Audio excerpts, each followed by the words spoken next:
él me dice que su paralelismo con el rock es tan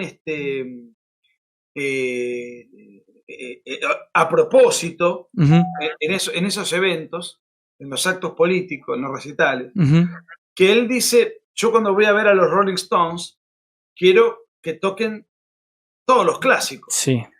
Entonces, si no tocan esos clásicos, para mí es un oprobio. Yo voy a escuchar las canciones arquetípicas de Satisfaction, bueno, todas las canciones de los Rolling Stones, los históricos. Claro. Entonces yo, en un acto político, repito cosas que ya dije y la gente la sabe. Yo necesito repetir la frase, la definición de liberalismo de Venegas Lynch. Tiene que decir viva la libertad, carajo, tiene que hablar contra la casta, o sea, hay un montón de cosas que se repiten en los actos. Mucho ritual, ¿no? En ese sentido. Y bueno, sí. No tiene nada que ver con ha roto todos los manuales. Es más, él ha dicho en campaña cosas que yo celebré, que yo creo que ningún asesor le hubiese dicho decí esto cuando se te está jugando la presidencia. Claro. Y sin embargo... Tema aborto, por ejemplo. O decir que hubo una guerra en los 70, también, que no fueron 30.000 los desaparecidos, o que los guerrilleros cometieron esto, lo otro y aquello. Esas herejías, sí. O decir que la justicia social es una basura, una porquería. Sí, tal cual. Etcétera. O alguna cosa que pudo haber dicho contra el Papa, que siendo que en un país católico con un Papa argentino. Sí.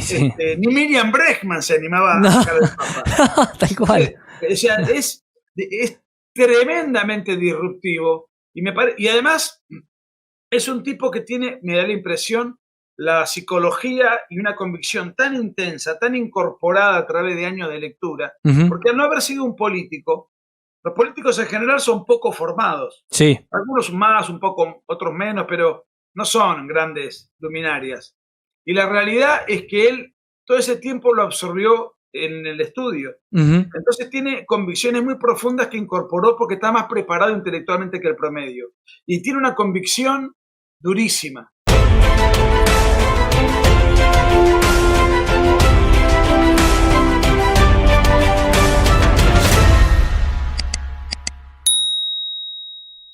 Buenas noches, amigos, ¿cómo están?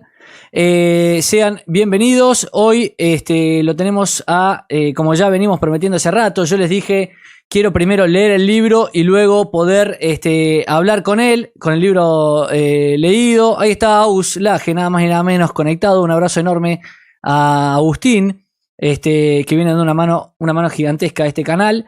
Y por otro lado lo tenemos de invitado al gran Nico Márquez, gran amigo, para hablar de este libro que tengo acá mismo, de este libro que escribió hace muy poco tiempo y que ya está entre los más vendidos, así que me parece que va a ser una charla imperdible. Nico me dijo que está con tiempo, así que vamos a ir, yo quiero, digamos, a diferencia, y ahora le voy a decir eso a Nico a ver qué me dice, a diferencia de lo que le han hecho en varias entrevistas que le hicieron más a nivel nacional, Tenenbaum y TN, etcétera, que nosotros la hemos transmitido por acá, donde a Nico lo llevaron y casi no le preguntaron por el libro, buscaban la forma de pegarle a Milei a través de Nicolás, en vez de hablar del libro. Yo quiero hablar del libro realmente, para eso lo leí, para eso me tomé mi tiempo para poder entrevistar a Nico, y además aclaro desde ya, después lo vamos a recordar, que esto se da en el contexto en que Nico acaba de presentar el libro en Mendoza y esta semana, el jueves, lo va a estar presentando acá en Córdoba. Recién estaban pidiendo ahí el link para inscribirse, así que ahora lo vamos a pegar el link para inscribirse. Ahora lo busco y lo pego ahí en los comentarios. Así que el jueves, ya saben, a las 6 de la tarde se va a estar presentando acá Nicolás en Córdoba, en la Bolsa de Comercio, a presentar este libro. Nico, buenas noches, ¿cómo estás? Bienvenido y muchas gracias por estar acá. No, Eric, el agradecido soy yo, que me das la posibilidad de salir en tu canal, donde seguramente hay muchos cordobeses, y de esta manera permitirme difundir un poco esto, siendo que, bueno, como dijiste, el jueves voy a estar con ustedes, así que me da la posibilidad de amplificar un poco la propaganda. Excelente, sí, eso espero que te sirva. Todavía somos un canal chico, pero va creciendo de a poco. Sí, pero tenés 10.000 más que la última vez que hablamos. Sí, viene bien, tal cual. Nico, arrancamos si querés. A ver, quiero que me cuentes un poco cuáles son las repercusiones hasta ahora, habiendo pasado ya un tiempito desde que lo publicaste. ¿Cuáles son las repercusiones hasta ahora? Yo el otro día subí una historia que publicaron en La Derecha Diario, me parece que está entre los libros más vendidos, junto justamente con el que escribió y presentó hace poco Milei. ¿Cuáles han sido las repercusiones hasta ahora del libro? A nivel ventas, Sí. ha sido, bueno, no hay números todavía oficiales porque el libro salió a principios de mayo, o sea que hace un mes. Y recién vos, para tener un pantallazo de eso, te necesitas, digamos, que las grandes cadenas nacionales que lo tienen te tiren datos, pero por ejemplo, recién me fijé en el ranking de Jenny. Estamos en cuarto puesto en el rubro no ficción, y y Cúspide tiene un ranking no segmentado por género, sino todo junto, o sea, entre los 100 libros más vendidos, que va desde Gabriel Rolón hasta una novela erótica, cualquier cosa, están en el número 30 y pico. O sea que los números, y el otro día en la revista Noticias del domingo, Sí. salió que estamos entre los 4 más vendidos, en el cuarto puesto. Tremendo. O sea que, evidentemente, en Argentina esto viene muy bien. El otro día estuve en Mendoza y tuve 3 presentaciones. 2 con jóvenes, presentaciones privadas, y una masiva en un teatro que había 500 personas. Bien. Y en la Feria del Libro, bueno, vos estuviste, habría 800 personas. O sea, es evidente que sí, que esto es una bola de nieve. Y además, bueno, esta semana tengo que estar en Córdoba, después en Río Cuarto, y el lunes 10 en Santa Fe. Bien. Y de ahí me voy a Chile, a Miami y a Paraguay, porque el libro tiene una tirada internacional. Claro. Y o sea que vuelvo a fin de mes. No llego acá, no voy a estar en mi casa durante todo el mes. No tenés descanso, Nico. No, y después, o sea, como vienen las vacaciones, en julio se genera un corto, y después tengo que hacer en agosto Bolivia, Colombia, Perú y Ecuador. Bien. No. Tremendo la gira. Cansadísimo. Nico, justamente te iba a preguntar eso, porque Milei claramente es un fenómeno, no es solo un fenómeno nacional, sino que es un fenómeno internacional. Sí, claro. Cómo se viene promoviendo y cómo viene llamando la atención, ¿no? Como pasó en su momento con Donald Trump y como pasó con Bolsonaro también en alguna medida. Le interesa a gente de todos los países. ¿A cuántos idiomas se está traduciendo el libro? Al polaco, al italiano, al inglés y al portugués. Tremendo. Sí, tremendo. Al polaco, tremendo. Por ejemplo. Eso es algo llamativo, ¿eh? Sí, efectivamente. Muy llamativo. Nico, como decía yo recién en la introducción, quiero que hablemos un poco del libro en sí. Aclaraba yo las entrevistas que te han hecho en televisión, no te han preguntado mucho, en televisión o en radios como la de Tenemo, que no te han preguntado demasiado sobre el libro, no te han dejado de hablar demasiado sobre el libro. Y yo para eso lo leí, digamos, toda tu parte sí o sí, y quería un poco charlar bien, digamos, en profundidad. ¿Cómo surge? O sea, ya lo has contado varias veces, yo lo sé, pero ¿cómo surge escribir el libro? ¿En qué momento surgió? ¿De quién fue la idea? Bueno, con Marcelo Duclos, que es con quien lo escribimos juntos, todo el año pasado estuvimos analizando día por día las cosas que iban pasando, las encuestas, las campañas, lo que dijo, lo que no dijo, lo que dicen que dijo, Claro. Los movimientos de Cambiemos, de Juntos por el Cambio, las chances de Massa, las encuestas, lo que decían los analistas. Bueno, fue una constante, una suerte de convivencia permanente, a pesar de que vivimos a 400 kilómetros de distancia. Se fue dando un diálogo donde había una expectativa, un gran signo de pregunta, no sabíamos lo que iba a pasar. Y hasta que explota todo el día de las PASO cuando gana. Y a partir de ahí vino otra parte kilométrica, porque vinieron las generales y después de las generales vinieron el balotaje, los sucesivos debates. O sea, realmente fue un año tremendamente vertiginoso. En un momento Marcelo me dice, tenemos que escribir un libro.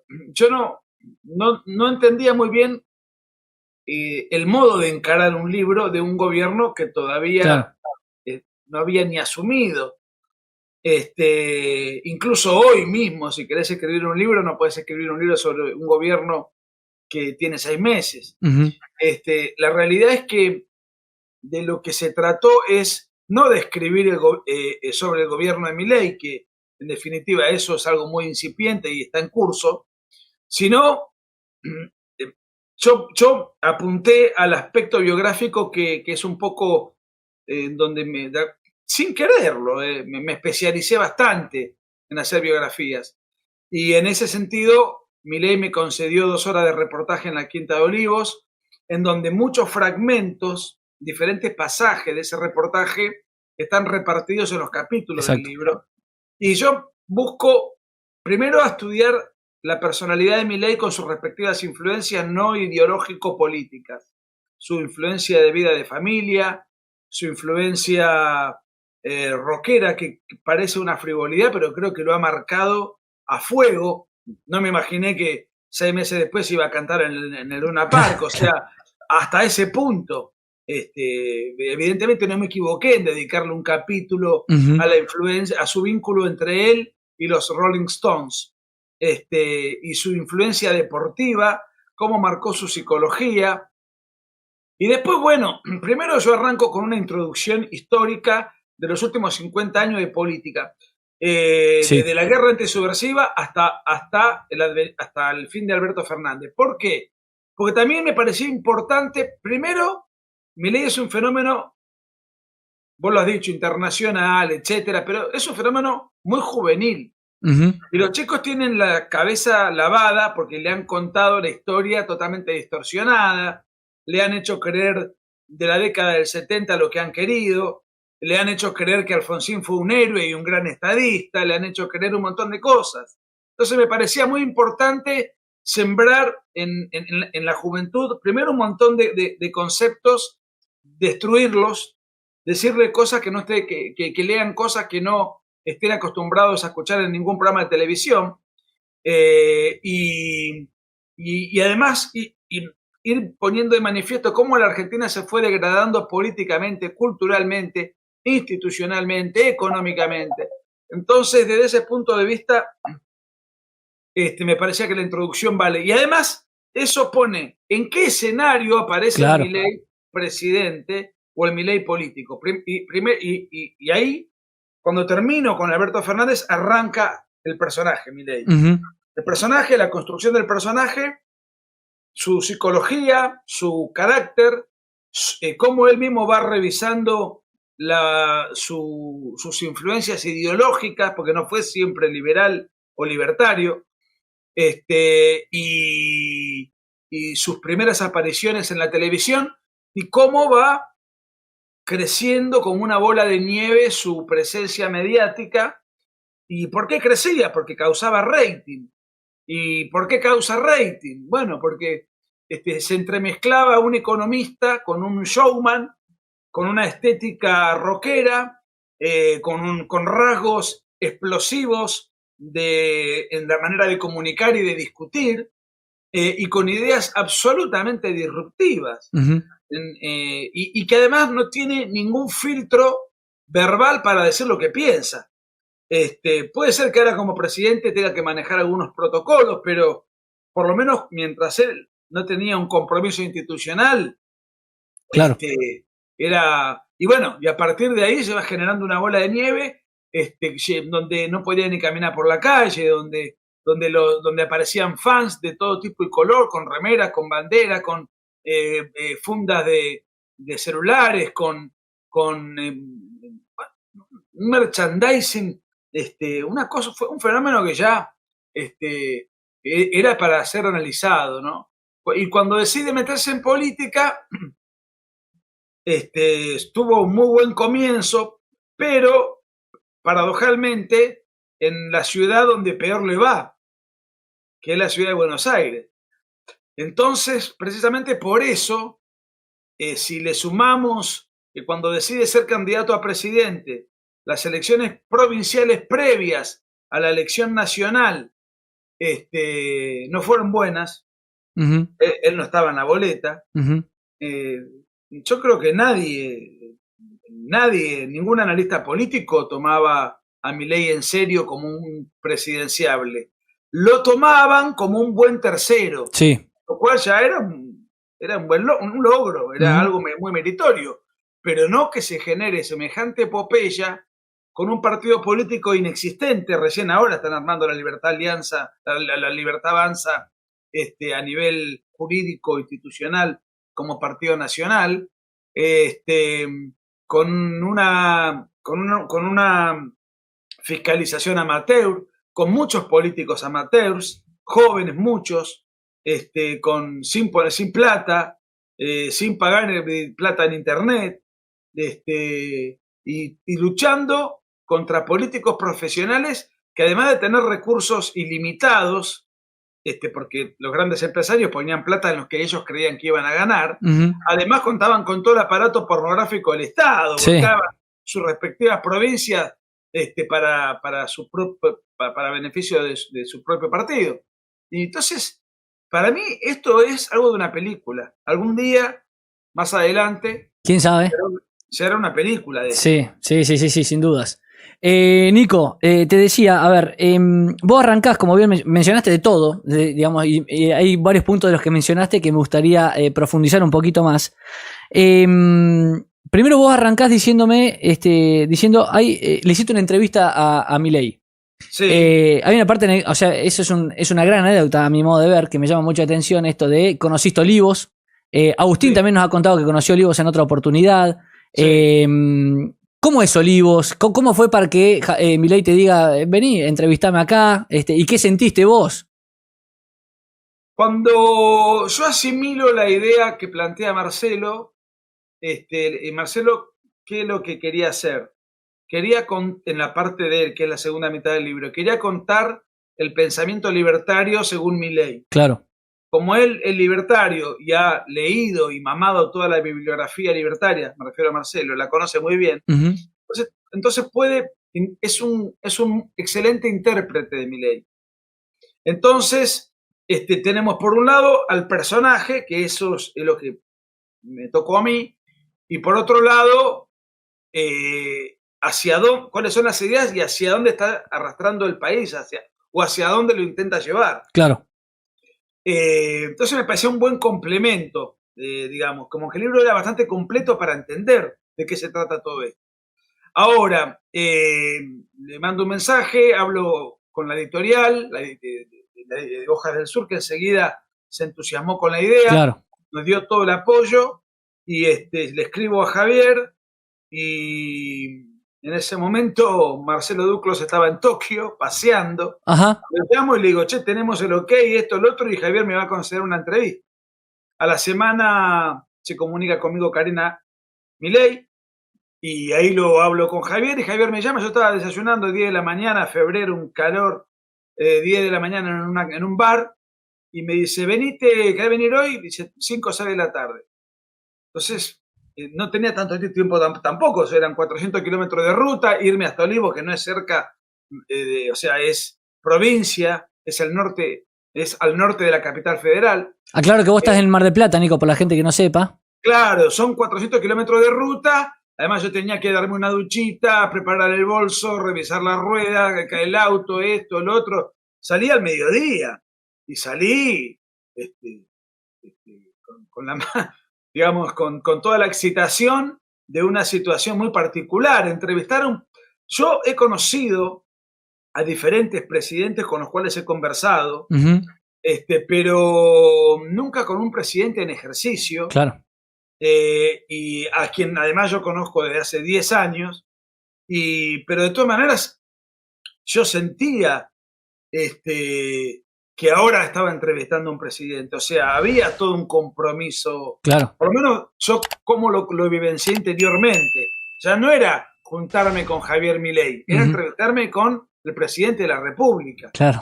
Y cuando ingreso a la Quinta de Olivos, que es enorme, no sé cuántas manzanas, se me hace un pequeño protocolo y espero un rato, viene un asistente, me dijo, yo pensaba quedarme en un hotel en Olivos y me dijo, quédate en el cuarto de huéspedes.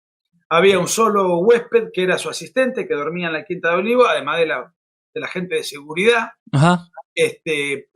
Y que obviamente no duerme, están precisamente ejerciendo su rol de la seguridad del presidente. Así que cuando llego, voy al cuarto y viene el asistente un rato después y me preguntó si tenía malla. No traje malla. Ni se me había ocurrido. Claro. Me dijo, bueno, te presto, a ver, te consigo una. Te espera el presidente en la piscina y ya serían las 7 de la tarde, no recuerdo exactamente, pero Milei hace, por lo menos en verano, una rutina de caminar de lado a lado de la pileta con el agua al cuello. Ajá. Camina. Y te digo que es un ejercicio. A modo de ejercicio, claro. Lo acompañé 1 hora 20, 1 hora y media, no puedo precisar. Charlamos de un montón de cosas, de políticas. Estaba discutiendo la primera versión de la ley Bases en esos días. Lo noté muy tranquilo, muy sereno, muy optimista. Y cuando terminamos, me dice, bueno, te espero en media hora, así cenamos y hacemos la nota. Y yo le había pedido 2 horas. Me sobró tiempo. Preparé 30 preguntas, que además las preparé mientras manejaba. Claro. Sí. Y después las escribí en la computadora cuando estaba en mi cuarto, pero porque fue todo muy repentino, muy vertiginoso. Y vos sabés que comimos en el recinto donde fue la fiesta de Fabiola. Sí. Ah, mirá. Los 2 solos. ¿Pero él te lo comentó o reconociste la habitación? No. Me di cuenta días después. Ah, mirá. Conversando con un periodista, le conté cómo era el salón. Me dice, es el único lugar que conocía bien la Quinta de Olivos, Ajá. que tiene una mesa larga y que tiene... Yo digo, el color es igual, es todo lo mismo. Claro. Entonces ahí me di cuenta que era el mismo ambiente donde había estado el famoso escándalo, ¿no? Sí. En plena pandemia del cumpleaños de Fabiola. Estábamos los 2 solos y Milei pidió media milanesa con un vaso de agua. Sí. Así yo pensaba, bueno, es el presidente, tendrá una corte de cocineros, camareros, nada. Se las preparaba a su asistente. Me preguntó y yo digo, pues si el presidente come eso, yo no puedo pedir de ser demasiado pretencioso. Claro. Pedí lo mismo, pero le agregué una ensaladita de zanahoria con agua con gas, ¿viste? Para darle un poco más de gracia, pero te quiero decir que Milei es un tipo tremendamente monacal en sus hábitos, ¿no? Quiero aclarar, Nico, que vos eso que estás contando está contado en el libro. Y me hiciste reír. O sea, yo en general me gusta mucho cómo escribís y muchas veces me haces reír. Y acá cuando contás eso me reí porque ponés algo así como... y yo lo pedí con... No me acuerdo si con soda y una cosa más que dijiste, como para agregarle... Para agregar algo al festín, una cosa así. Creo que puse para darle un poco de glamour. Sí, entre comillas. Sí, al banquete. Tremendamente. Y la nota transcurso es 1 hora 39. O sea que me sobró tiempo. Y cuando me voy a dormir, bueno, nada, cansado por toda la excitación, por el viaje, por todo lo que significaba. Y un Milei tremendamente sereno, que hablaba muy pausado y bajito y muy reflexivo. A punto tal que cuando tuve que desgrabar la nota, tuve que subir el volumen al mango, porque él tenía un tono muy sereno, muy calmo. Casi hablaba casi como susurrando. Yo tenía miedo de molestarlo porque él estuviese cansado. No, simplemente tiene una... Yo creo que no sufre el estrés propio de la responsabilidad presidencial. No porque no lo sea, labura como un animal, pero me parece que sabe administrar el estrés y eso le permite tener una tranquilidad de espíritu, por lo menos mi percepción. Apenas, como dijiste, Nico, aparte en plena discusión de ley bases, ¿no? No, y yo calculaba, digo, lo voy a agarrar excitado, ansioso, esperando el mensaje, mirando el celular, ¿no? En toda la hora, en todas las 2 horas la llamó una, no lo voy a decir pero la llamó una super mega diva de la televisión, top, ya me imagino. Después te cuento, pero bueno, nada, yo no sabía que era ella. Ajá. Porque no le había reconocido la voz, porque se escuchaba el diálogo. Fue la única interrupción que hubo, me voy a dormir y a las 8 de la mañana, 7 y pico, me manda un mensaje para almorzar, desayunar juntos. Ajá. Y en el desayuno estaba tomando un tecito con 3 criollitas. O sea, te daban un pan con algún dulce, alguna mermelada, alguna cosa un poquitito más divertida. Así, re sencillo. Así que, bueno, me despido con un abrazo. Le agradezco mucho toda su predisposición, porque la verdad que fue un logro periodístico, si se quiere, tener fuentes propias para armar el libro. Lógico. Yo después lo armé con muchas otras cosas, pero eso es un poco... hay mucho de investigación personal, concretamente el reportaje. Después, y salí de ahí y me fui a desayunar. ¿Te fuiste a comer algo? Sí, me tomé un cafecito. Estabas muerto de hambre. Y así fue. Y el libro fue escrito en menos de 3 meses. Rapidísimo. Primero porque es escrito entre 2 personas, lo cual el trabajo se reduce al 50%. Y la otra razón es que, en realidad, cuando uno escribe un libro, por lo menos en mi experiencia como ensayista, vos tenés que leer un montón para documentarte. Y yo en realidad tenía que contar una historia que ya conocía. Sí, obviamente, respaldarla, buscar. Hay muchas citas, pero en realidad es una historia que yo ya conocía. Es una vivencia personal. De hecho, está escrito en primera persona. Nunca escribí un libro en primera persona. Claro. Y Marcelo también lo pudo hacer extremadamente rápido, porque si bien hay muchos autores libertarios que han influido sobre Milei, él ya los tenía leídos. O sea, no tuvo que meterse en el universo del pensamiento libertario para averiguar de qué se trata y de ahí armar el esquema. Entonces, eso se pudo hacer a una velocidad inaudita y además, bueno, la editorial nos decía si podíamos tenerlo listo para esa fecha para poder hacerlo en la Feria del Libro. En la Feria del Libro. Claro, porque era un evento muy especial. Y el libro tiene muchas anécdotas desopilantes, y bueno,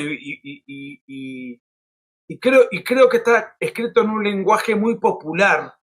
Y incluso toca temas populares, toca el rock, toca el fútbol, toca anécdotas de la vida cotidiana, el rol de Karina Milei, bueno, toda una serie de cosas que tienen que ver precisamente con el político más taquillero del mundo en este momento. Entonces, desde el punto de vista comercial, ha sido una muy buena idea de Marcelo. Desde el punto de vista de si el libro es bueno o no, obviamente yo creo que sí, porque si no, no lo hago. Claro. O sea, confío en lo que hago. Pero en definitiva eso es una pedantería que lo diga uno mismo. Todos los comentarios de toda la gente que lo ha leído son muy buenos. No, yo lo leí. Espero que en definitiva es el lector el que juzga esto. Yo lo leí, Nico, como te decía, porque quería leerlo antes de entrevistarte, y me gustó mucho, me entretuvo mucho. Te digo, me hace reír en varias partes, como te digo, y como decís, está escrito muy sencillo, muy llevadero. Aparte esto de que estuvo muy bien, me parece esto de que haces de poner fragmentos de entrevistas a Milei en función de los temas que vas tocando.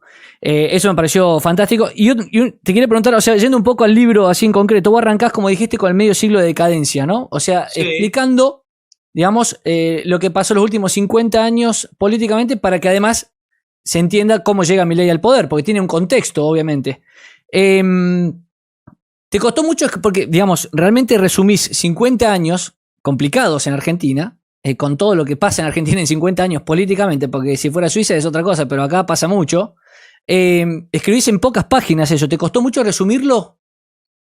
No, porque, bueno, sabes que tiene que ver con lo que te decía yo, o sea, es una historia que yo ya conozco. Claro, Y claro. más o menos tuve que actualizar cosas. Uh-huh. Nunca había escrito sobre el gobierno de Alberto Fernández, ni sobre el de Macri. ¿Ni sobre Alfonsín? Sobre Alfonsín había escrito.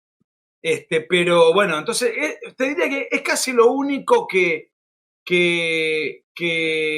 me repito. Pero había escrito hace 20 años. ¿Qué tenías escrito sobre Alfonsín, Nico? Había escrito sobre Alfonsín en mi libro La mentira oficial, pero es un libro que salió en el 2006. Sí. De manera tal que incluso muchos que hoy leen eso ni habían nacido en esa época. Claro, claro, claro. Entonces digo, bueno, eso... No, y Menem también. Alfonsín y Menem ya estaba armado. Uh-huh. El resumen de la guerra antisubversiva lo conozco de memoria porque creo que es el tema que yo manejo, y entonces me fui a los datos y más que nada a darle un enfoque para que la gente conozca lo que pasó muy rápido. Y sobre el kirchnerismo,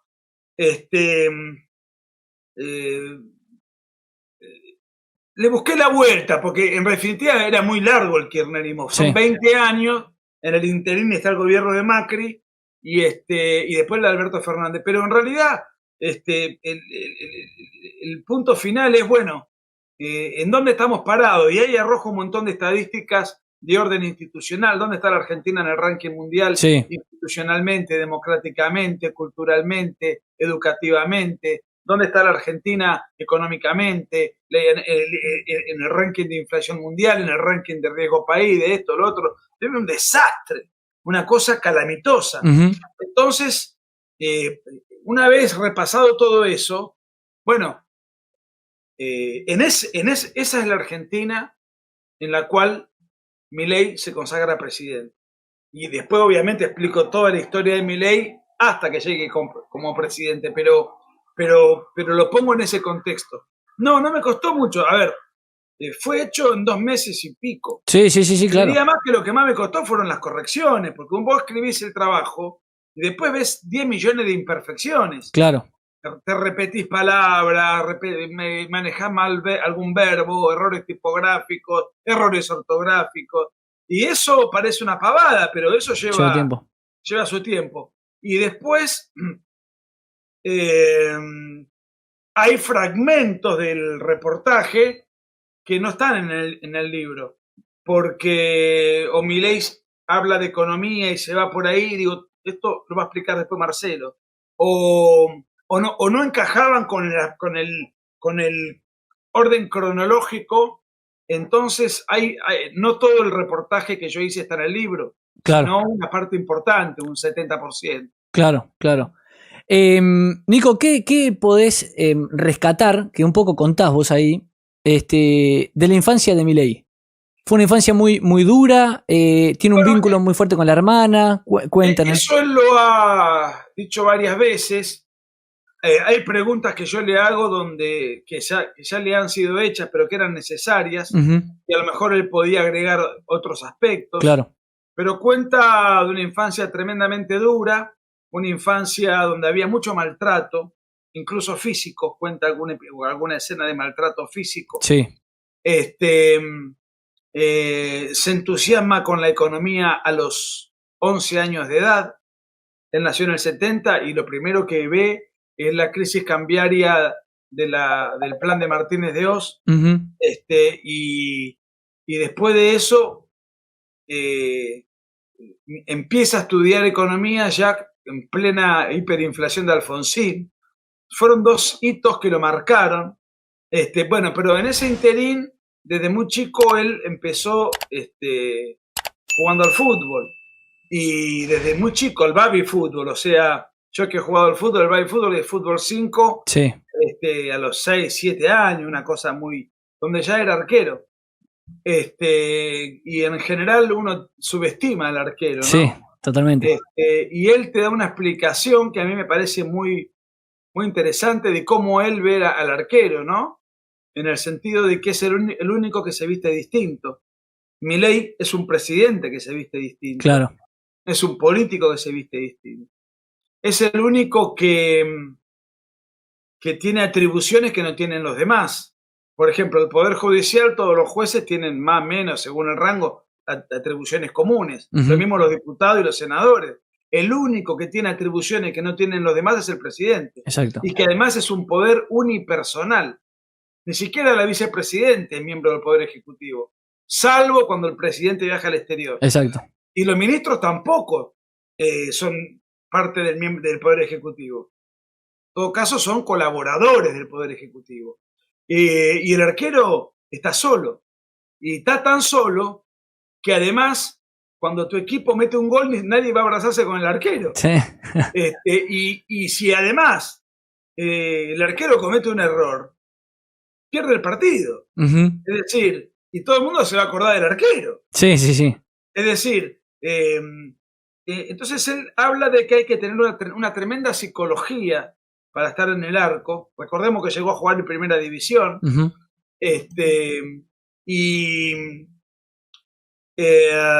Entrena solo el arquero, no entrena con el resto del equipo, tiene una gimnasia especial, una alimentación distinta, trabaja mucho los brazos, el pecho, porque como tiene otro tipo de esfuerzo distinto del jugador común.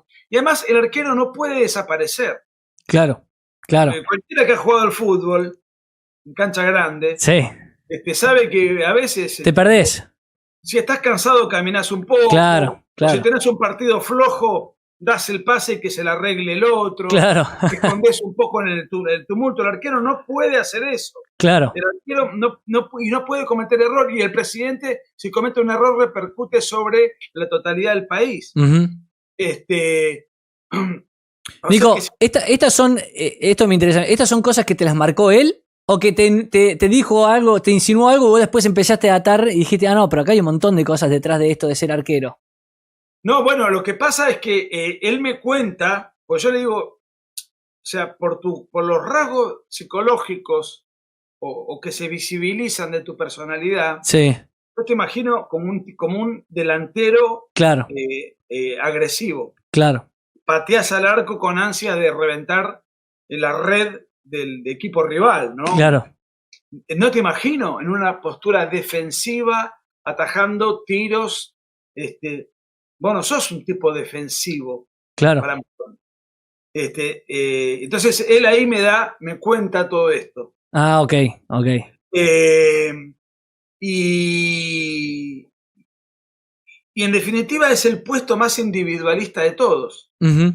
Y de hecho el libertarianismo hace del individualismo un culto. Sí, exacto. O sea que a mí me da la sensación de que, y además es muy solitario el puesto del arquero, y Milei es un tipo solitario.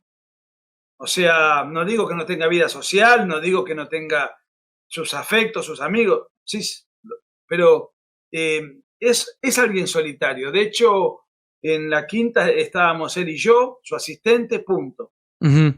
Y el asistente simplemente venía de a ratos a decirle di de comer a los perros, o no había, prácticamente no había recibido llamados. De hecho, en lugar de trabajar en la Casa Rosada, él prefiere trabajar en la Quinta de Olivos, o sea, ni siquiera trabaja con los ministros. Ujú. Sí se reúne 2 veces por semana, da las directivas y después trabaja solo. Sí, se reúne obviamente con el ministro de Economía, tiene reuniones diarias, segura, pero en general él ha elegido un lugar de trabajo y en todo caso se comunicará hoy por medio de la tecnología. Claro. Entonces, desde ese punto de vista, me parecía que la analogía con el fútbol no estaba mal, Ujú. y tampoco con el rock, ni tampoco con el famoso bilardismo, que para los que nos miran por ahí desde afuera no saben bien de qué se trata, pero es una filosofía popular futbolera a la que él adhiere y que es coincidente con su manera de manejarse. Uh-huh. Es obsesivo en el trabajo, perfeccionista, y él lo que quiere es ver resultados concretos, no es y bueno, desde ese punto de vista, sin ser hincha de Estudiantes de La Plata ni nada, que es donde se concentra el bilardismo, Ajá. por alguna razón, desde muy chico, él ha sentido algo en él, en la figura de Bilardo, que lo ha marcado, y también se hace fan de los Rolling Stones, Sí. en una época donde no se escuchaban los Rolling Stones. Claro. La década del 80, que es mi década, donde yo crecí con la música de los 80, Uh-huh. los Rolling Stones no existían.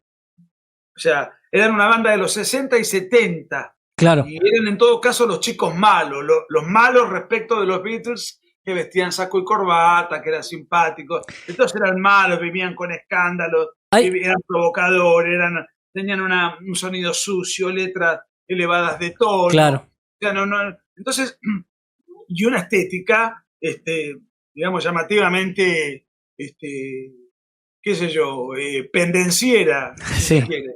Él empieza, Nico, escuchando los Beatles y rápidamente después pasa a escuchar a Rolling Stone, algo así contás, ¿no? Claro, él cuenta que cuando muere John Lennon, conoce a los Beatles. Ok. John Lennon muere en el 80, lo matan. Uh-huh. Sí, sí, sí. Y ahí conoce a los Beatles. Te diría que es lo que me pasó a mí con Queen.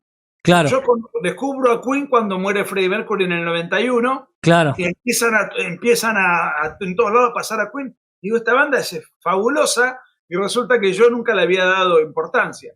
Claro. Bueno, ahora, había una cultura subterránea en el rock de los Stones. Recordemos que en la época de Alfonsín, Argentina estaba en el ostracismo del mundo, no existía. Nunca venía una banda a tocar acá. Uh-huh. Y recién los Rolling Stones, cuando reaparecen fuerte en el mercado, vienen en los años 90. Claro. Entonces, claro, escuchaban bandas locales que copiaban a los Rolling Stones. Entonces él iba a los recitales de los Ratones Paranoicos. Bueno, cuenta un poco todos aspectos de su adolescencia, ¿no? Claro. Y le digo, bueno, pero fuiste un chico sufrido, después un arquero que finalmente dejó para meterse, dejó de jugar al fútbol para dedicarse a la facultad, porque le llevaba 6-7 horas diarias de entrenamiento. Tuvo una banda de rock Stone, uh-huh. en donde además no era un músico colateral, era el cantante, y todo el mundo mira al cantante en una banda. Claro, exactamente. De hecho, no sé, de una banda de rock se puede morir el baterista, sí. Y por eso otro. Sí. Si se muere el cantante, prácticamente la banda no tiene vida, ya está, se terminó. Nico, hay todo un paralelismo que contás en el libro justamente, que hay mucho de eso que uno podría tomarlo como algo casual porque la vida de él fue así, porque le gustó Rolling Stone, pero algo que él hace a propósito en política, que no es casual y que se nota que entiende de política en ese sentido, que es esto de darle esa impronta rockera a los actos, que vos lo mencionás en el libro. Y te vuelvo con el ejemplo rockero. Se muere el cantante, la banda desaparece. Y en este momento, si se muere Milei, uh-huh. La Libertad Avanza desaparece. Sí. Cuando Milei no estaba en la boleta, las fuerzas provinciales no tuvieron ningún protagonismo. Uh-huh. Ojalá que esto sea superado. Claro. Porque no es sano para un proyecto político depender de una sola persona. Obviamente tenés que tener un líder, uh-huh. pero también tenés que tener cuadros que eventualmente reemplacen que esto trascienda a la persona. Lógico. Este proyecto que está en marcha, que yo creo que es el correcto, lo trascienda a él y luego vengan otros y lo continúen, porque esto no se soluciona en 4 años o en 8. Entonces, pero bueno, así son las cosas. Y sí, él cuenta que a sus actos políticos él le dice los recitales. Claro, exacto, eso. Y de hecho, toda la estética, las luces, la pantalla, la música, la aparición de él, saltando. No como un político Sí. en un atril, no. Sino que aparece, digamos, desde un lugar atravesando el público, o con una capa, una bandera, Exacto.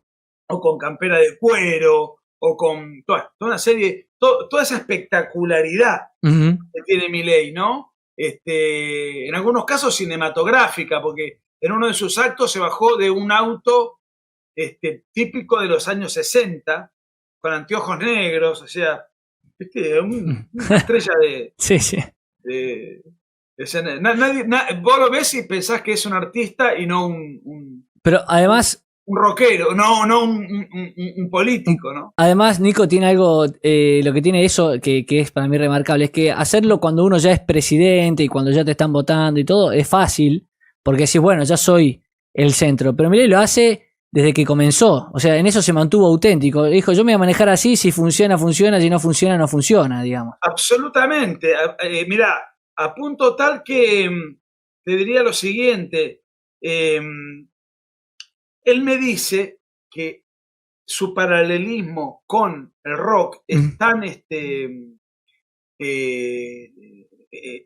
a propósito Ujú, en esos eventos, en los actos políticos, en los recitales, ujú.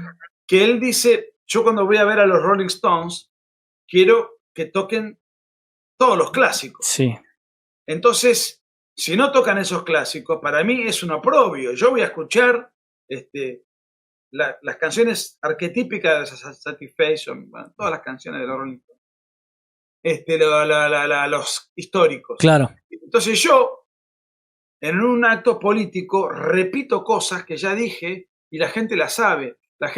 Yo necesito repetir la frase, la definición de liberalismo de Venegas Lynch. Ujú. Tiene que decir viva la libertad, carajo, tiene que hablar contra la casta, o sea, hay un montón de cosas que se repiten en los actos. Mucho ritual, ¿no? En ese sentido. Y bueno, sí, Sí, no tiene nada que ver ha roto todos los manuales. Es más, él ha dicho en campaña cosas que sí. yo celebré, Ujú. que yo creo que ningún asesor le hubiese dicho decí esto cuando se te está jugando la presidencia. Claro. Y sin embargo, Tema aborto, por ejemplo.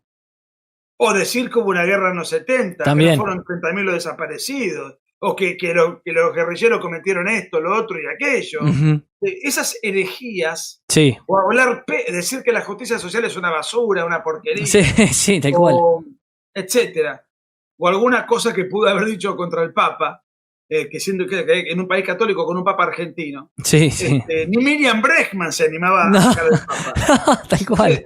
O sea, es tremendamente disruptivo y además es un tipo que me da la impresión, la psicología y una convicción tan intensa, tan incorporada a través de años de lectura, Ujú. porque al no haber sido un político, los políticos en general son poco formados, Sí. algunos más, un poco, otros menos, pero no son grandes luminarias. Y la realidad es que él todo ese tiempo lo absorbió en el estudio. Ujú. Entonces tiene convicciones muy profundas que incorporó porque está más preparado intelectualmente que el promedio. Y tiene una convicción durísima. Entonces, y esa convicción y esa personalidad que hoy hablábamos, esa psicología solitaria y concentrada en lo que tiene que hacer, yo creo que la persona disruptiva, es decir, dispuesta a cambiar los paradigmas de la Argentina por 180 grados, esa personalidad para mí es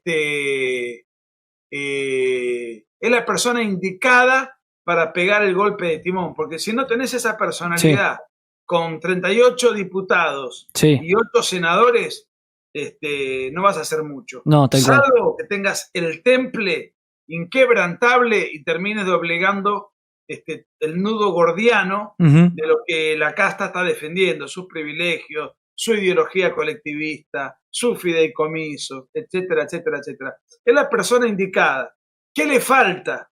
Le falta musculatura legislativa. Y eso lo va a poder recién conseguir el año que viene.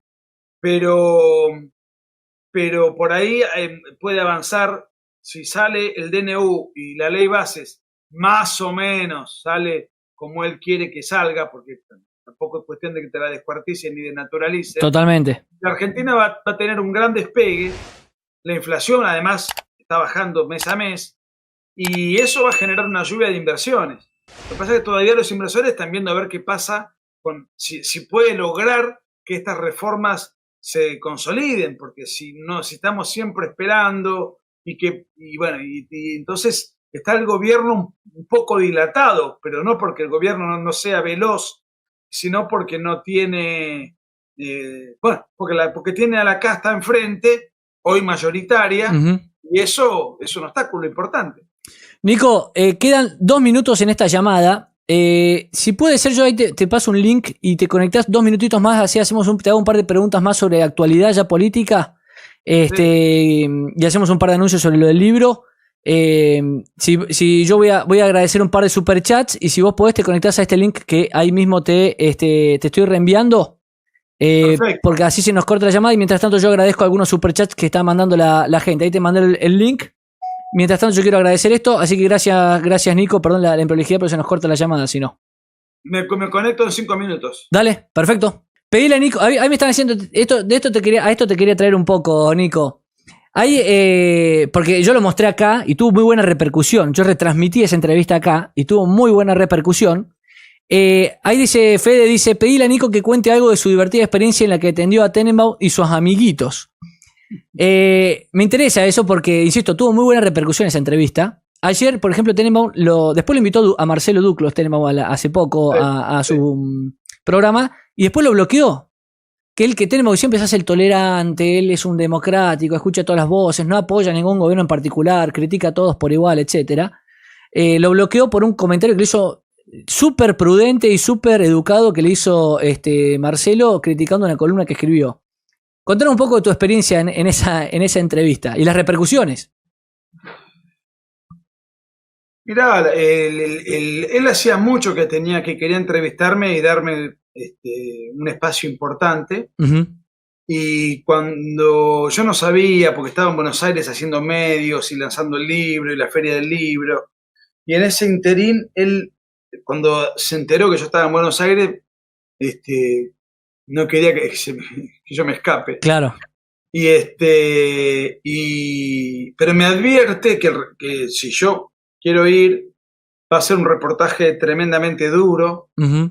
Y que si yo creo que voy a pasar un mal momento, o que me voy a sentir incómodo, o que no quiero estar tensionado, y que yo, bueno, sino que de venir está todo más que bien, y prefiero conservar la buena relación que tenemos, porque yo ya lo tenía en el WhatsApp. Y bueno, yo no tengo nada que ocultar, ni claro.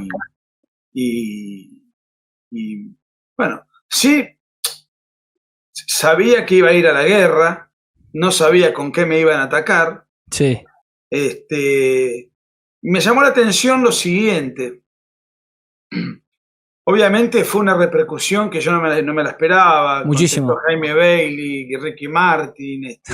Sí. Una cosa, Flor de la B. Ahora, sí. De los datos que arrojé, ni uno solo fue retrucado. Pero sí, fue una repercusión de un repudio. ¿Pero por qué fue el repudio? El repudio fue porque no me pudieron ganar. Claro. Si a mí me ponen en evidencia mi ignorancia o me hacen tartamudear, o me quedo sin palabras, o me arrinconan y me contradigo, y me colocan en situaciones donde quedo mal parado, enseguida aparecen los memes, ¿viste? Ese famoso donde dicen, déjalo que ya está en el piso. Sí. Aparecen Totalmente. A burlarse de uno. Claro. Y sin embargo, ocurrió todo lo contrario. Eran 4 contra 1, no me entró una sola bala. Y como no me entró ninguna bala en temas tremendamente complicados, sí. Ahí es donde se genera la ira de todo un sector. Uh-huh. Un repudio por uh-huh. el repudio mismo. Sí, ofendidos por estar ofendidos. Claro, pero si te destruyen en los argumentos, vos te convertís en un meme. Uh-huh. Bueno, eso no pasó. Claro. Eran 4 contra 1 con todo preparado. Si vos te fijás la introducción. Eso te iba a decir. dura como 15 minutos. Sí. O sea, hicieron todo un trabajo de producción para aniquilarme. Y la verdad que... Yo creo, Nico, que ellos esperaban con eso, justo te estaba por llevar a ese tema, porque él te presenta y hace toda una introducción con audios tuyos, con cosas que dijiste, citándote, de cosas que no tienen nada que ver ni con Milei ni con el libro, obviamente, cosas que has escrito, etcétera. Y pretendiendo, yo creo que vos, no sé, que como estás vinculado a Milei, o porque Milei te dio una entrevista, o porque sos el biógrafo de Milei, vos, digamos, como hacen los políticos, recalcules, ¿no? Te desdigas de lo que has escrito, te desdigas de lo que has sostenido a lo largo del tiempo, y vos lo que hiciste fue contestar y justificar, como lo has hecho siempre, y sostener todo lo que siempre dijiste, ¿no? No diciendo... Y hubo cosas que no pude avanzar porque me sacaban de un tema a otro. Claro. Cuando yo digo que el juicio de Alfonsín a la Junta Militar fue ilegal, sí. No pude dar argumentos jurídicos porque no me dieron ni tiempo. Claro. Cuando tengo que decir que el gobierno de Perón fue una dictadura totalitaria, te diría no una dictadura, una tiranía, tampoco me dio tiempo. Claro. O sea, hubo muchas cosas que yo pude haber profundizado, pero él me dijo, yo te voy a dar el tiempo para responder. En eso fue lo único que no cumplió, porque constantemente era interrumpido. Claro. Ahora, lo que me llamó la atención es que todo lo que generó un escándalo fue mi crítica a los lobbies de ideología de género, concretamente a un capitulito que escribí hace 8 o 9 años, que se llama la autodestrucción homosexual, que fue parte del libro negro de la nueva izquierda, algo que está escrito al alcance de cualquiera. Y sin embargo, eso fue lo que generó repudio y no mi posición sobre los 70s. Sí. Ahí está. Ahí está el libro. Me llamó la atención porque pensé que me iban a atacar por ese lado y sin embargo fue por lo otro. Y me llamó la atención que nadie haya escrito un artículo. El propio Tenenbaum publicó en Twitter una carta, una nota que se la deben haber escrito. Que digo yo, no sé, que la escribe Flor de la B. Sí. Sí. Lo mostré. Un travesti que se dedica al chisme. Entonces digo, bueno, es lo mejor que encontró después de una semana donde me tiraron con 100 misiles. Lo mejor que encontró es una reflexión en página 12 de Flor de la B. Que vos pusiste... Si no tenés argumentos, si no tenés mejores exponentes para rebatirme, bueno, está bien. Pusiste un tuit vos citando el artículo, y no me acuerdo qué dijiste, del filósofo Flor de la B. Bueno, si eso, él dijo, esto es lo mejor que he leído de todas. Sí. Bueno, si el pensador de cabecera de todo el embrollo que se armó es Flor de la B, claro. Esto confirma cuál fue el resultado del debate, ¿no? Del debate de 1 contra 4. Y Nico, ¿y tu relación con Tenenbaum cómo quedó? Porque me has dicho que te llevabas bien, digamos, que tenías algún diálogo. Después de eso... No dialogamos más. Nunca más. Bien. No. Bien, sí. Bueno, esto puede tener dos lecturas. O él trataba de ser amable en el afán de seducirme para llevarme a su programa. Sí. Cuando yo no tenía ninguna... A mí no me tienen que seducir. Yo claro. voy. Y aparte él me avisó que iba a ser durísimo. Puede ser. Entonces ya cumplió con eso, me llevó. El impacto mediático fue enorme. O sea que desde el punto de vista periodístico, él le fue bien. Sí. No desde el punto de vista del debate, sino desde el punto de vista de la repercusión. Exacto. Y la otra es que en las últimas veces no hubo mucho para a veces interactuar. Te digo más, muchas veces, a veces hemos hablado de política, pero pocas. En realidad, tanto él como yo somos hinchas de Estudiantes de La Plata. Ah, recién estaban preguntando eso en el canal, de que sos hincha, así que buenísimo que lo aclares. Bueno, él es muy fanático. Mirá. Entonces, a veces interactuábamos hablando de fútbol, ¿viste? Claro. Estudiantes salió campeón hace poco, así que estaba, digamos, y a veces interactuábamos con algunas cosas de ese tenor, porque él es de La Plata. Claro. Su teléfono tiene la característica de La Plata, el de su secretaria de producción también, o sea que no sé si vive en La Plata, pero es de La Plata. Y bueno, y eso generó una cierta... Una cosa que teníamos en común, que no es lo ideológico, obviamente. No volvimos a hablar. Bien. Nico, para ir cerrando, porque ya te tengo hace una hora, muchas gracias por el tiempo. No, gracias a vos por toda la manija que... No, por favor, te digo que funcionas muy bien en el canal, con todo esto, cada vez que he retransmitido, entrevistas que te han hecho, hemos hablado mucho del libro, así que hace rato porque hemos hablado mucho del libro en el canal, y siempre tiene buenas repercusiones, a pesar de ser un canal, dentro de lo que es el canal, digo, ¿no? Te quiero preguntar un poco, ¿qué esperás vos de acá en adelante del gobierno de Milei? ¿Cómo lo estás viendo? ¿Qué opinás, por ejemplo, de cómo han bancado a Petovelo? Una cuestión bien de actualidad. Y bueno, ya después tendremos tiempo para charlar el jueves, insisto, que vas a estar acá, que vas a estar presentando el libro, lo vuelvo a decir para la gente de Córdoba. Súmense, los invito, que vengan a la presentación del libro, porque hay mucho más. Nico, cuando expone, aparte, es muy divertido. ¿Quién va? ¿Cómo es la presentación del libro, Nico? Va a haber unas palabras introductorias de la diputada de Córdoba, Celeste Ponce, Sí. a quien le agradezco mucho porque ella es un poco la que se puso al hombro el evento del jueves y el viernes en Río Cuarto. Río Cuarto. O sea que le estoy muy agradecido por su disposición. Y luego creo que más o menos voy a repetir lo que dije en Mendoza, pero que no son cosas que están en el libro, porque Bien. para contar lo que está en el libro, quiero contar otras cosas. Algunas, obviamente sí, propias del libro, pero en general hablar de otras cuestiones, obviamente relacionadas con el gobierno, con Milei y con muchas otras cosas. Pero me habías preguntado algo. No, quiero que me hagas una reflexión de cómo lo estás viendo como al gobierno de Milei, la actualidad, tema Petovelo, incluso, porque salió todo el gobierno unísono. A ver, el otro día me bloqueó una escritora muy de izquierda, Olga Warner. La tenía alquilada, yo cada cosa que ponía le pegaba, la sacudía de una manera, y ella escribió una biografía tremendamente elogiosa de Cristina Kirchner, una delincuente. Solamente tiene una condena penal, pero va a tener muchas otras, una sinvergüenza, una inmoral, una criminal. De eso no se vuelve. Cuando vos escribís en favor de alguien con prontuario, ¿viste? Sí. Ya después, en tu próximo libro, ¿qué credibilidad puede tener? Claro. Y yo escribo sobre alguien que no sé si va a terminar teniendo un gobierno exitoso o no, porque eso depende de muchos factores ajenos a él. Que le voten la ley de regulación de la economía, que le voten la reforma laboral, que le voten la reforma fiscal, que le voten un montón de cosas, porque si eso no lo hacen, Argentina no va a terminar de despegar hasta que tenga un parlamento razonable, que se va a dar el año que viene. Exacto. La pregunta es, si no le aprueban la ley bases, el año que la gente va a tener tanta paciencia de aguantar tanto tiempo.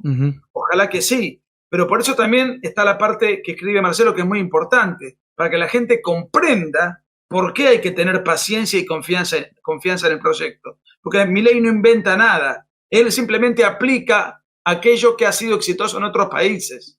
Por eso él también está tan confiado, porque sabe que funciona. No es que está probando un experimento a ver si le funciona. Él sabe que lo que él pretende hacer funciona. El tema es que lo pueda aplicar. Exacto. Entonces, ¿cómo veo el futuro del gobierno? Bueno, en estos días, cuando se definan los asuntos legislativos, voy a tener una respuesta. Por ahora estoy a la espera. Si aprueban con razonabilidad los aspectos filosóficos de la ley bases y del DNU, aunque en la ley bases haya algunos recortes un poco más no tan ortodoxos, bueno, pero si lo esencial más o menos está ahí adentro, Argentina va a tener un despegue. Milei va a hacer una elección extraordinaria en el 2025, porque la gente va a empezar a notar los beneficios de eso. En cambio, si la casta le falla otra vez, ahí se va a producir una guerra, creo, en ver quién paga el costo político. Claro. Si Milei, con estas políticas de hambre, como acusan sus opositores, o si Milei pone en evidencia que la casta no le aprobó una sola ley y que precisamente Argentina todavía no ha despegado, a pesar de que ha mejorado a nivel inflación, pero lo que se necesita es una lluvia de inversiones para mejorar la economía. Ujú. Para eso necesitas dos cosas, estabilidad monetaria y de regulación de la economía. El primer punto está garantizado, porque depende de Milei. Sí. El segundo depende del Congreso. Claro.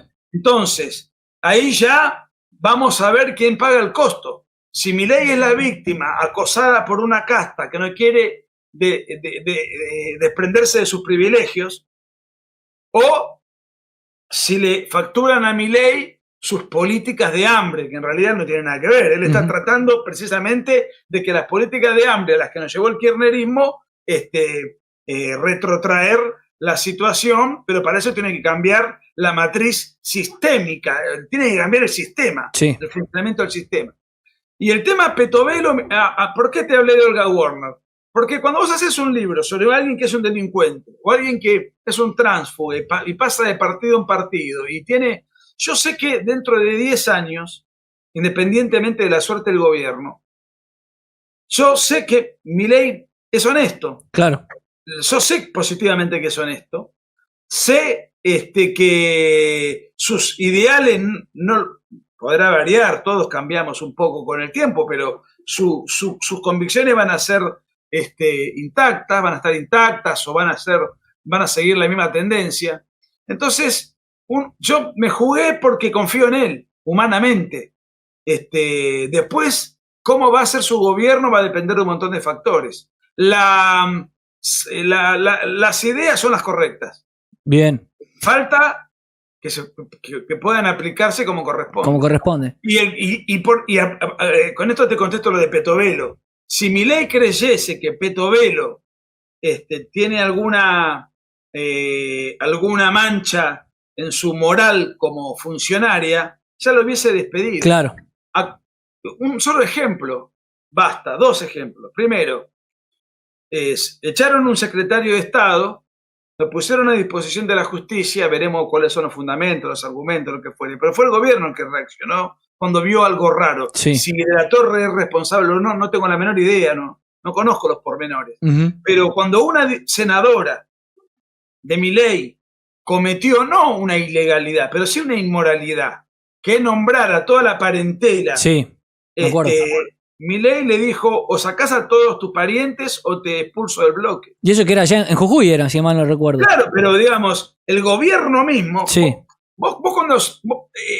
Milei no puede ser responsable de que un concejal de su partido cobre una coima, un cohecho y un concejal del Chaco. No puede ser. Ahora, sí le cabe al gobierno la responsabilidad de no apañarlo, sino de expulsarlo y denunciarlo. Sí. Entonces, cuando ha habido irregularidades, y va a haber siempre, porque vos tenés toda una estructura de gente que por ahí Milei no las conoce. Lógico, claro. Entonces, desde ese punto de vista, lo tuiteé, el anticuerpo anticorrupción del propio gobierno es el gobierno mismo. Sí. Entonces, que Milei haya respaldado a Petovelo, siendo Milei alguien honesto y siendo muy intransigente en la materia de la corrupción, yo no tengo nada que objetar, o sea, confío plenamente en su criterio. Después algunos pueden decir si es eficiente o no es eficiente, si han cuestionado aspectos de su investidura como ministro en cuanto a su capacidad. Yo creo que sí lo es. Lo que pasa es que su ministerio es tan grande, tiene tantas aristas. Sí. Tenés que controlar y manejar un montón de cosas. La familia, la niñez, la educación, la asistencia social. Es el superministerio. Es un superministerio, exacto. Entonces es el más difícil de manejar. Claro. Y entonces también entiendo que puede haber mayor cantidad de errores, porque cuanto más responsabilidades tenés, más tenés que actuar. Y cuanto más actúas, más te podés equivocar. Así que a mí eso no. Para mí, estos episodios confirman que no es un gobierno corrupto. Cuando vos tenés un gobierno corrupto, lo que hacen se apañan entre todos. Sí, claro. Y Milei lo primero que hace es apartar, cuando ve alguna irregularidad, apartar al funcionario. Mira, por fuera de irregularidades, incluso la otra vez me decían, Milei tiene amigos, pero a la vez entiende mucho mejor su rol de presidente, que va por fuera de esto de las amistades que suele pasar en política, que es lo que estás diciendo. El caso Pose me parece también un buen ejemplo. Milei, cuando tiene que decirte, che, mirá, hasta acá seguimos siendo amigos todos, pero yo estoy en un rol y esto tiene que ver con la presidencia y tiene que ver con el futuro del país. Y no tiene que ver con corrupción el tema Pose, ¿no? Sacando el tema corrupción o irregularidades. No se sabe muy bien ni siquiera cuál fue, por qué, pero pareciera que él ha tenido amigos con los que se ha peleado cuando se tuvo que pelear y sabe que el trabajo que está haciendo va por sobre cualquier amistad. Eso es lo que a mí me da la impresión. Bueno, en el libro él cuenta que en un momento muy oscuro de su vida, donde estaba sin trabajo, sin dinero, sí. Que comía pizza todos los días. Sí, había engordado 120 kilos, sí. Cuenta. Bueno, en un momento muy complicado de su vida, Nicolás Pose y Francos, sí. fueron, además de su hermana y Conan, en ese momento, que es conocido el afecto, el apoyo emocional que él recibe de sus perros, fueron los que realmente estuvieron cuando él estaba en el peor momento. Y evidentemente, bueno, separó una cosa de la otra, claro. como vos la dijiste. Cuando Pose, por X motivo, dejó de serle confiable políticamente, por lo menos según lo que han dicho los medios, pues yo no tengo otra información, bueno, listo, es reemplazado. Pero te voy a decir más, independientemente de lo que pasó o dejó de pasar o de lo que dicen los medios,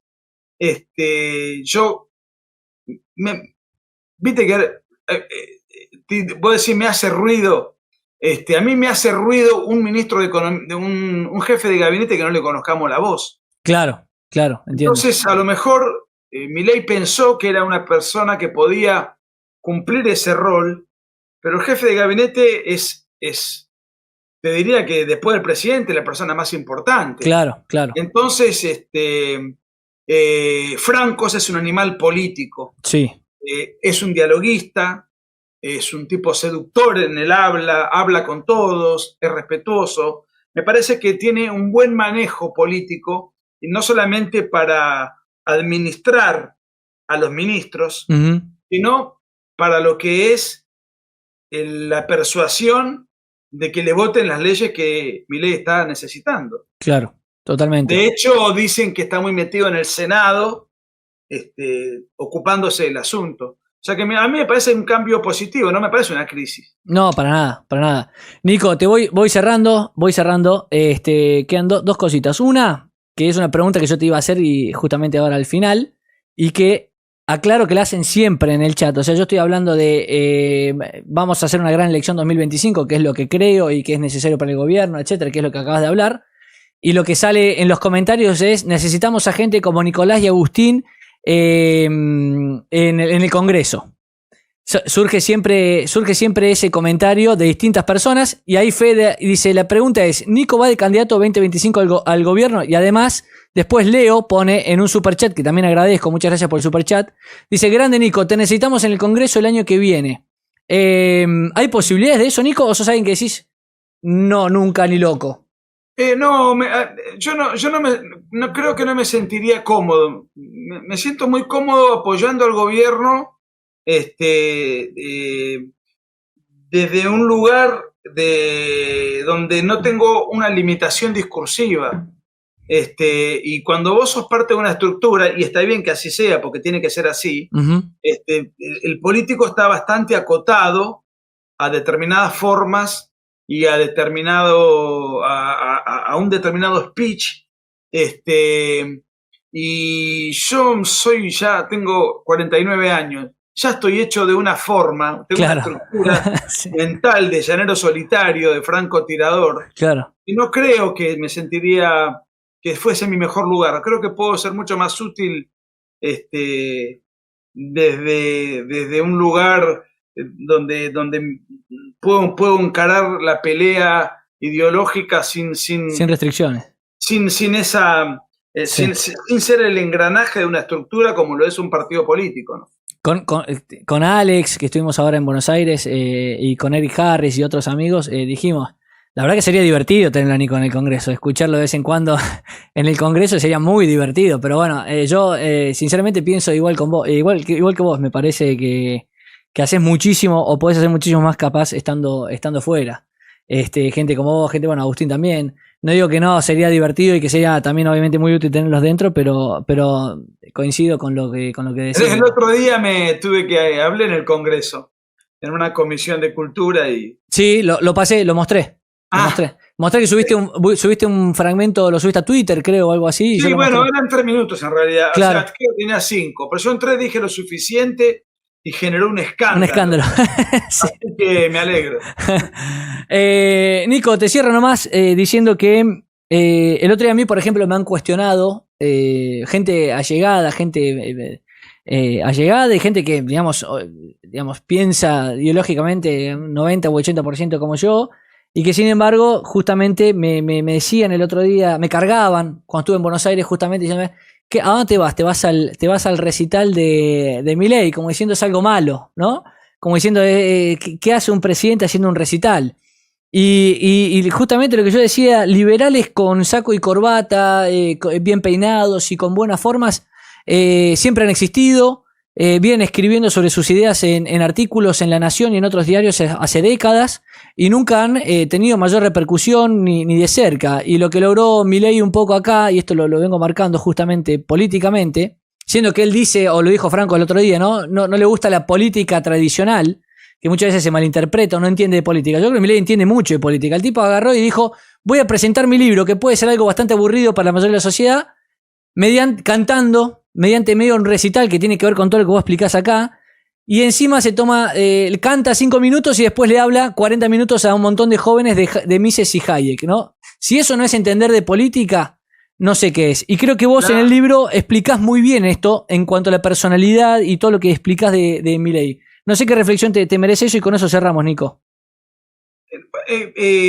No, es que Milei tiene una notable capacidad para hacer de un evento corriente una eclosión que salió en todos los diarios del mundo. Claro. Por ejemplo, la presentación de un libro, bueno, lo pudo haber hecho en la Feria del Libro. Iba a tener su repercusión. Ahora, lo que él hizo salió, o sea, fue más importante el fenómeno del Luna Park que el mes de Feria del Libro. Claro. Como fenómeno mediático. Sí, claro. Entonces, en un momento yo le pregunto, cuando él dice voy a donar el sueldo, a mí, si yo hubiese sido diputado y voy a donar el sueldo, digo, bueno, todos los meses lo dono a Cáritas, qué sé yo. Listo. No se me ocurriría hacer un sorteo televisivo con 2 millones de inscriptos. 2 millones de inscriptos, claro. Con después hablar con el ganador, felicitarlo, mostrar la transferencia del CBU es decir, está bien, es un muy buen gesto de donar el sueldo. Pero además... pero él lo explota además, claro, con una espectacularidad, y bueno, no la vieron venir. Y yo creo que todavía no lo ven. Es decir, el otro día escuchaba a la Nata y la Nata decía, Milei tiene que entender que ahora es presidente, pero Milei duerme 5 horas por día porque entiende que es presidente, y labura como un animal, profesionalmente. Y después las cosas que escandalizan a los que están acostumbrados al formato del político profesional, bueno, no la ven, no lo entienden. O sea, Milei es presidente, lo que pasa es que la Nata no lo entiende, la Nata no lo ve. Claro. No solamente no lo vieron venir, sino que no lo ven en tiempo actual, siguen sin verlo, sin entenderlo. Y creo que este libro, más allá de que es un libro que toma posición, es un libro que toma posición, sirve mucho para entenderlo Milei. Incluso para los que no lo quieren, Exactamente. Por eso te mencionaba eso, porque cada objeción que uno ve de esta gente, que me ha pasado también con otros ejemplos, como decirte, ¿cómo va a desatar una crisis diplomática con España? ¿Viste? Gente que lee acá, no sé, las columnas de La Nación, de estos tipos que lloran por lo mismo de siempre, y después tenías a toda España hablando de lo que dijo Milei, atacando a Sánchez gracias a que Milei dijo eso, les dio una mano gigantesca. Bueno, hay un montón de cuestiones que uno dice, realmente no yerra en eso, y le va muy bien con eso, y además su imagen sigue subiendo. Así que yo creo que mucho de todo esto que hablamos, y los que quieran realmente entender a la figura de Milei, tienen que leer este libro. Lo recomendamos porque ha habido otro libro de Milei que quiso hacer una biografía que salió para hacerle campaña a Massa, a las apuradas, sin ninguna cita, un desastre. Y esta es la biografía que tiene una entrevista, digamos, avalada por Milei, digamos, que hace justamente Nico. Decime, Nico, ¿qué me estabas por decir? No, el libro El Loco. El Loco. Ese libro es una broma, claro. O sea, es un libro de humor. Claro. Es un libro de chisme. claro. No me merece el más mínimo respeto, porque uno puede leer un libro de alguien que está en tu antípoda del pensamiento. Vos lo respetás. Pero a este muchacho que escribe estas chapucerías no merece la más mínima. Igual yo, como es un libro que vendió y tenía la funcionalidad de decir que Milei no estaba en sus cabales. Para golpear en la campaña. Toda la campaña, claro. El libro cumplía esa función, porque el tipo iba a todos los programas con ese título, y entonces, lo compres o no, está instalando la idea de que Milei es alguien que no está en su sano juicio. Bueno, claro. Nico, y que Conan le dirigía la campaña. Bueno, si Conan le dirigía la campaña, realmente lo ha hecho muy bien. Lo ha hecho muy bien, hay que contratarlo para las próximas campañas. Los resultados están a la vista. Sí. Nico, ¿querés despedirte, invitar a la gente a la presentación del jueves? El jueves en Córdoba, el jueves 6 en Córdoba, en la Bolsa de Comercio, 6 de la tarde, entrada libre y gratuita. Así que vayan, porque además de la charla, voy a dar un espacio para preguntas con entera libertad, para todos aquellos que tengan inquietudes de diversos motivos. Y bueno, creo que va a ser entretenido. En Mendoza la gente se fue súper feliz, súper contenta, y la idea es repetir el fenómeno en Córdoba. En Córdoba el 6, en Río Cuarto el 7. El 7 en el Hotel Howard Johnson, que no me acuerdo la dirección, y el 10 tengo que publicar después el flyer en Santa Fe. Perfecto. Y ya después parto al exterior. Excelente, Nico. Bueno, ahí puse nuevamente el link, amigos, está en el chat. Somos más de 360 personas conectadas, y quiero hacer una aclaración, porque por haberme enterado tarde, yo transmití, hice la entrevista con vos, Nico, justo en un día que, lo presentaron a Francos, juró recién como jefe de gabinete. Si no, capaz hubiésemos tenido incluso más personas. Yo creo que anduvo muy bien para lo que es mi canal, insisto, esta entrevista, pero si no hubiésemos tenido más personas. Al contrario, Nico, te quiero agradecer muchísimo a vos. Disfruté muchísimo la entrevista, me pareció muy valiosa. Y bueno, y me gustó muchísimo el libro. Insisto, lo leí todo, me gustó muchísimo, así que lo recomiendo. Y nos vemos, amigos. Ahí está el link, insisto, inscríbanse este jueves acá en Córdoba. Y bueno, quedarán algunas cosas para charlar después en el asado posterior, Nico. Sí, y te quiero hacer una aclaración. El otro día Milei retuiteó un tuit tuyo, sí, donde hablaste de 4 líderes emblemáticos y dijiste los 4 son de derecha. Sí. Y como es una palabra que a mí me gusta instalarla, sí, lograste que Milei asuma, porque al retuitear el mensaje tuyo, se asume como alguien de derecha. Por lo menos la interpretación que yo le doy. Así que estuve muy pendiente. Gracias, Eric, por el espacio. Muchas gracias. Por favor, gracias, Bonico. Y me lo retuiteó Milei. No me sigue, Milei. Me ha retuiteado varias veces, pero no me sigue. Y me lo retuiteó gracias a que vos lo retuiteaste. Apenas lo retuiteaste vos, lo retuiteó él. Y yo también festejé lo mismo. De hecho, lo mencioné acá en el canal porque me habían discutido ese mismo día en una transmisión que hice, o el día anterior, diciéndome Milei es liberal libertario, no es de derechas. Y yo dije, no, eso está dentro de la derecha. Así que se haya asumido Milei como derecha, a mí me pareció exactamente lo mismo que vos. Rescate exactamente eso. Así que bueno, Nico, muchísimas gracias, insisto nuevamente, por todo. Y nos vemos el jueves acá. Gracias, amigo. Abrazo enorme. Y va a ser un placer verte, y después sí nos comemos un buen asado. Yo igual, Nico. Abrazo grande. Chao. Gracias. Chau. Si te gustan mis videos, si te gustan mis libros, si te gustan mis conferencias, yo ahora voy a estar abocado en este canal de YouTube a dar una serie de videos todas las semanas durante todo el tiempo. Ello requiere de tiempo, de preparación, además de todas las actividades intelectuales que uno lleva adelante. Si estás de acuerdo con lo que hago, si te sentís identificado y representado, ten en cuenta que estamos dando una batalla cultural contra toda la progresía, contra la agenda globalista. Y muy desigual. Nosotros no disponemos de fondos y ellos disponen de fondos ilimitados. Entonces te invito a que si estás de acuerdo y podés, dame una mano.